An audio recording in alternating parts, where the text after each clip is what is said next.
मेरे प्यारे दोस्त, सूरह अल फातिहा कुरान की वो चाबी है जिससे अल्लाह के रहमों के दरवाजे खुलते हैं।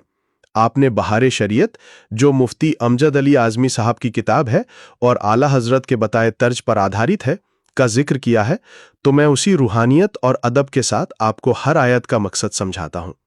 इसे ऐसे समझे जैसे कोई बच्चा अपने वालिद पिता से या कोई चाहने वाला अपने महबूब से बातें कर रहा है। बिस्मिल्लाहिर्रहमानिर्रहीम। तर्जुमा, अल्लाह के नाम से शुरू जो बहुत मेहरबान रहमत वाला। क्यों बोला है? किसी भी अच्छे काम की शुरुआत जब हम मालिक के नाम से करते हैं तो उसमें बरकत आ जाती है। मतलब ये हमारे अंदर का अहंकार, ईगो खत्म करती है कि मैं कर रहा हूं। ये एहसास दिलाती है कि जो भी होगा अल्लाह की रहमत से होगा। अल्हम्दुलिल्लाहि रब्बिल आलमीन। तर्जुमा, सब खूबियां अल्लाह को जो मालिक सारे जहान वालों का। क्या काम है? ये शुक्रगुजारी का इजहार है। प्यार से समझें, जब हमें कोई तोहफा मिलता है तो हम थैंक यू कहते हैं। यहां हम कह रहे हैं, ऐ मेरे रब, इस पूरी कायनात में जो भी खूबसूरती है, जो भी दाना पानी हमें मिल रहा है, उन सब तारीफों का हकदार सिर्फ तू है। वो सिर्फ इंसानों का नहीं, परिंदों, सितारों और हर जर्रे का पालने वाला है। अर्रहमानिर्रहीम। तर्जुमा, बहुत मेहरबान रहमत वाला। क्यों बोला है?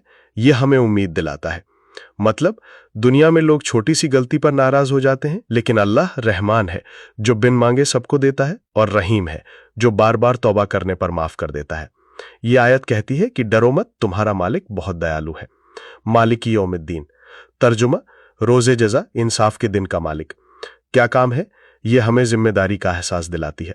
प्यार से समझें, प्यार के साथ साथ ये भी जरूरी है कि हम गलत काम न करें। ये याद दिलाता है कि एक दिन हमें अपने हर अमल का हिसाब देना है। वो उस दिन का अकेला सुल्तान है जहां सिर्फ सच की जीत होगी। इय्याका नाबुदु व इय्याका नस्तईन। तर्जुमा, हम तुझी को पूजें और तुझी से मदद चाहें। मतलब ये बंदे और खुदा के बीच का अहद, कॉन्ट्रैक्ट है। प्यार से समझें, यहां हम अपना सर झुकाकर कह रहे हैं, मौला, मैं तेरे सिवा किसी के आगे नहीं झुकता, और जब भी मुसीबत आती है मेरा दिल सबसे पहले तुझे पुकारता है। यह आयत हमें दुनिया की गुलामी से आजाद कर देती है। इहदिनस सिरातल मुस्तकीम। तर्जुमा, हमको चला राह सीधी। क्या काम है? यह सबसे बड़ी दुआ है। मतलब हम अल्लाह से रास्ता मांग रहे हैं। दुनिया में बहुत से रास्ते हैं जो भटका देते हैं, लेकिन हम वो रास्ता मांग रहे हैं जो सीधा अल्लाह की रजा, खुशी की तरफ ले जाए। सिरातल लजीना अनअमता अलैहिम। तर्जुमा, राह उनकी जिन पर तूने एहसान किया, न उनकी जिन पर गुस्सा हुआ और न बहके हुओं की। क्यों बोला है?